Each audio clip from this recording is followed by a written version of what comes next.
This is the audio version of a chapter from the book The All-Inclusive Approach, The Art of Divine Remembrance, written and narrated by Suyana. Chapter 2, Relief. I hear a voice reassuring me. First things first, life is not a test. The wisdom being shared is not a rigid assignment, checklist, endless healing process, or pass-fail project. Instead, it is a philosophy, a dynamic approach to living your life, a way of being that develops, strengthens, and deepens as you integrate the principles into your approach to every aspect of your beingness. It is a flexible perspective, a jumping off point for self-inquiry and curiosity.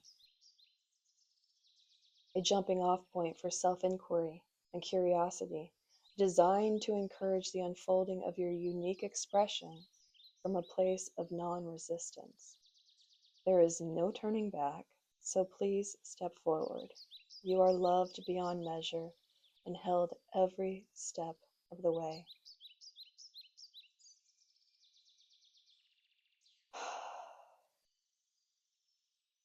I do as I'm invited. I feel relief wash over me. Now, I'm inviting you. Why would you want to accept this invitation? Because you are already worthy, exactly as you are, and so am I. Whether or not you believe this, everything in life is guiding you to accept this truth. The inclusive perspective starts with how you see and embrace all aspects of yourself. It culminates in the full embodiment of your unique expression of divine intelligence, aka you consciously experiencing purpose, vibrance, and fulfillment in the physical world. It deepens with a commitment to embody, emulate, and share this vibrational resonance with Source as you and beyond. The biggest obstacle to this expression is when we reject or judge parts of ourselves or our external world as wrong or inappropriate. Resistance often manifests as tension, a clear sign of misalignment or resistance with what is. The circumstances I described earlier represent just a fraction of the judgments and inner shadows that fueled the tension and discord within me. My ground zero stood in stark contrast to inclusivity, breeding inner conflict that spiraled into self-condemnation and suffering. Then I surrendered. I stopped resisting and bargaining, took a deep breath, and allowed myself to accept everything exactly as it was.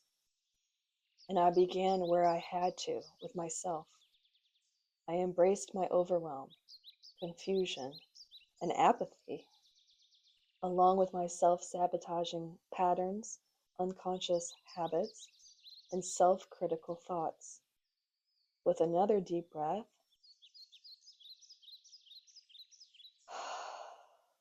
I allowed myself to sit with it all.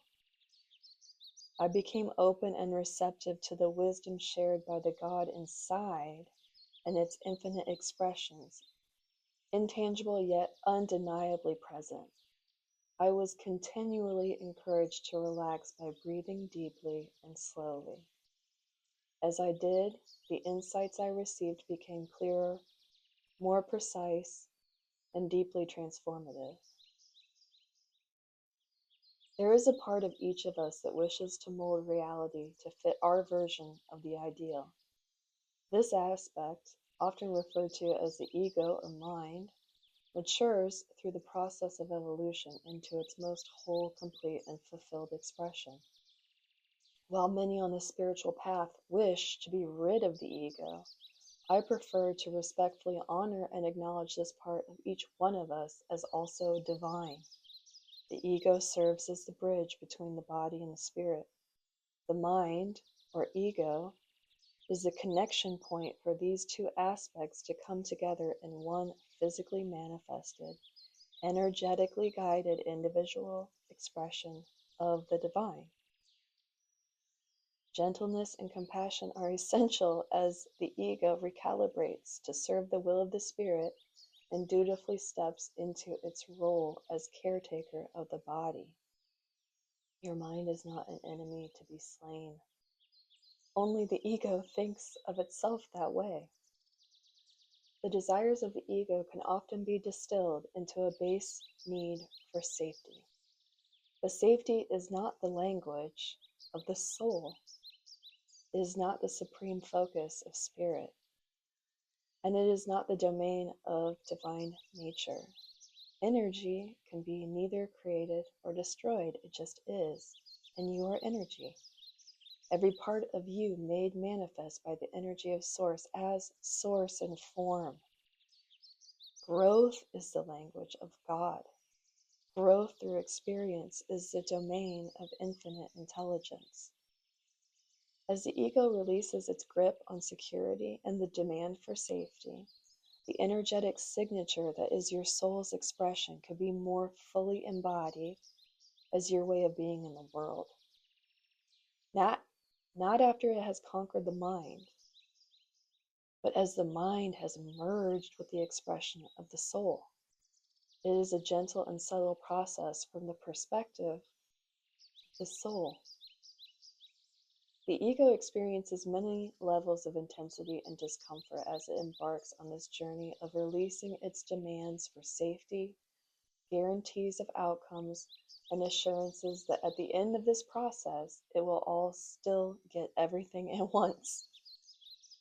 This is the process of awakening, and I am mentioning it now because from my heart to yours, I honor you for undertaking it. It's no small feat. I still find myself moved to tears as I read these words and embrace their truth. For so many years, I believed I had to be better to feel safe in the world. A world filled with judgment, discord, and suffering.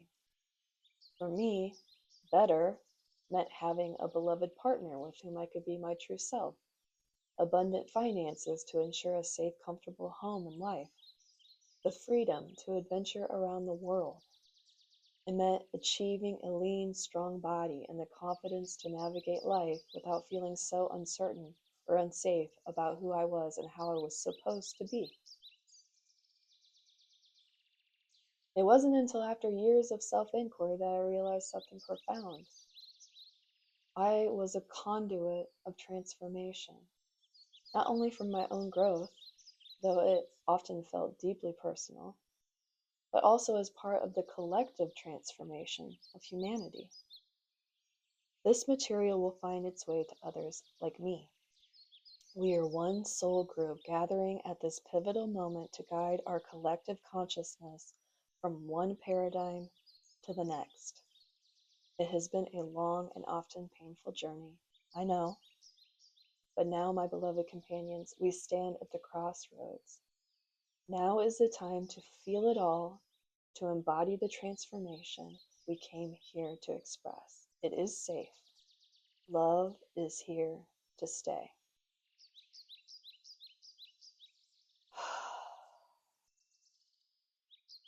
My material emphasizes the value of viewing yourself, spirit, and all aspects of the world around you as feedback, loving, harmonious, and educational feedback on your ever-evolving vibrational expression. I emphasize ever-evolving to remind us all of an essential truth. We are never truly going to arrive. Every destination we reach simply opens the door to a new journey. So take a deep breath and a sigh of relief. My dear friends, the first lesson that the concept of an end destination is an illusion is already complete.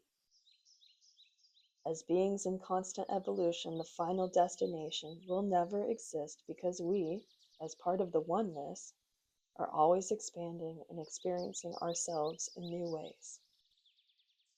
Whew!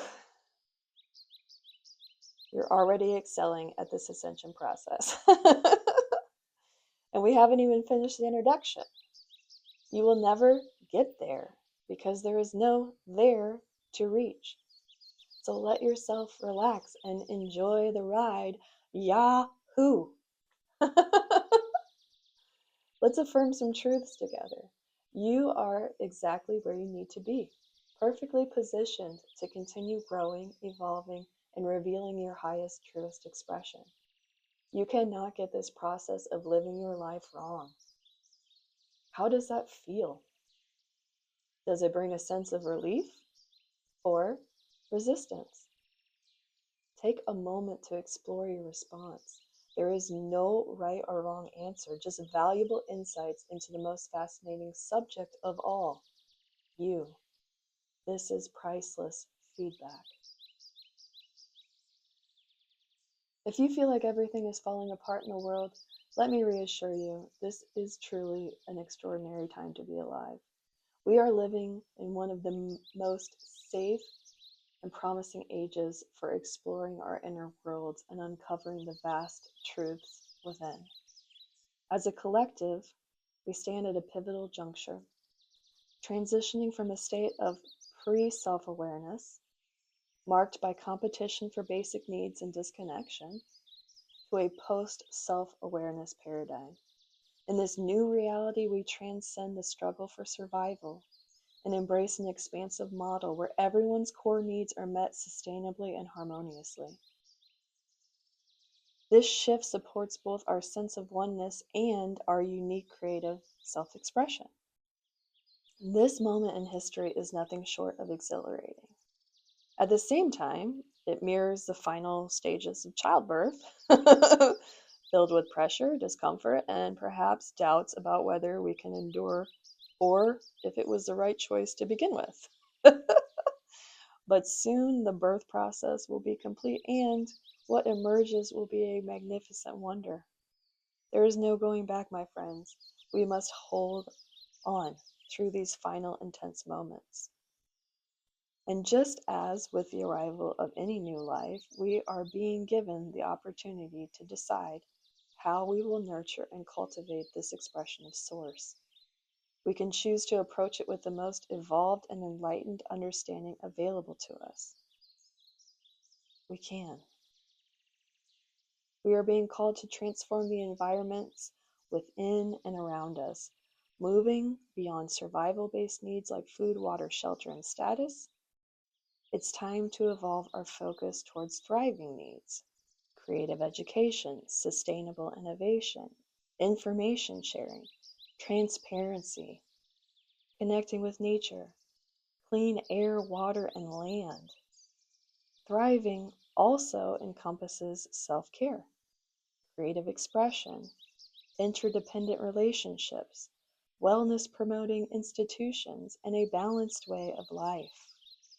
This is the evolution of humanity. This is the all-inclusive approach. It invites us to identify and express our untethered, fully realized, and integrated selves. The journey begins here and now with a radically devoted commitment to loving and appreciating every facet of who you are. It's not about reaching a specific destination. It's about embracing and including every part of you in the process. Those of us drawn to teachings like this often find ourselves straddling two distinct realities. One is the paradigm we have lived within up until now, while the other is the emerging realm of collective consciousness and co-creation for the betterment of all living beings, what some refer to as fifth-dimensional reality.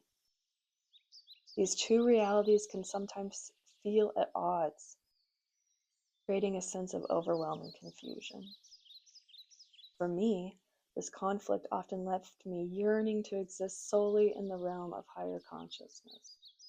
However, I came to understand that this longing was, in itself, a form of rejection, an attempt to dismiss the value and necessity of the paradigm we are transitioning out of, even as we remain connected to it. The truth is, one reality gives rise to and evolves into the other. Denying this cohesive evolution only breeds suffering and deepens the illusion of separation.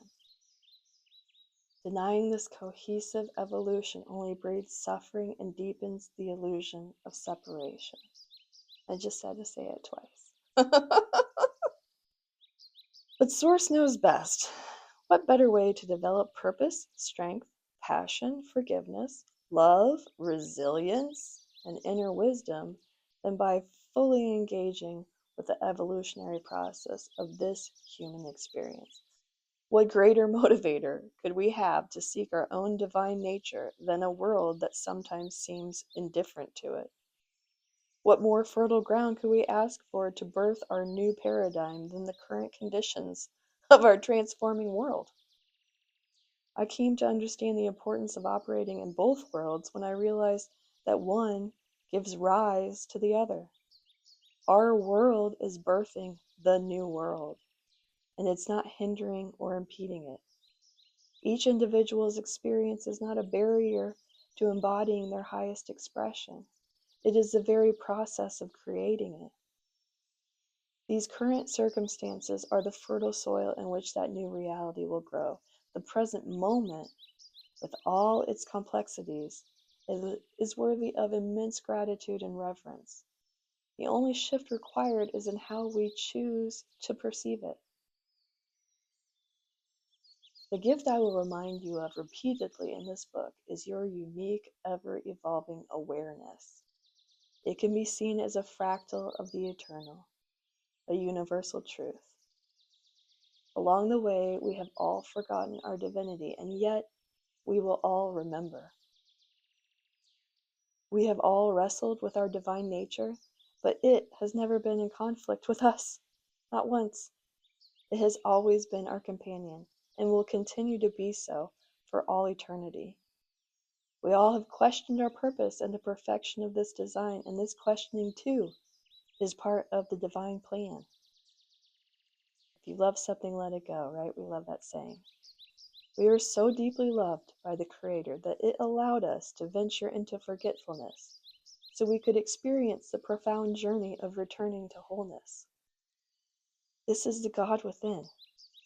This is the you I'm describing throughout these pages. I am writing this as a reminder, and you are reading it to receive this truth. If your mind feels stretched or triggered by these ideas, take a moment to reflect. Grab a journal. Give your resistance a voice. Let your mind be heard. It is an essential part of the process of transformation. Make it a habit to witness and allow all parts of yourself to exist and be seen. They don't have to be in the driver's seat. They just have to be part of the story. Like all beings, these parts seek respect and acknowledgement and acceptance. Try offering them that. Who knows? Miracles may follow.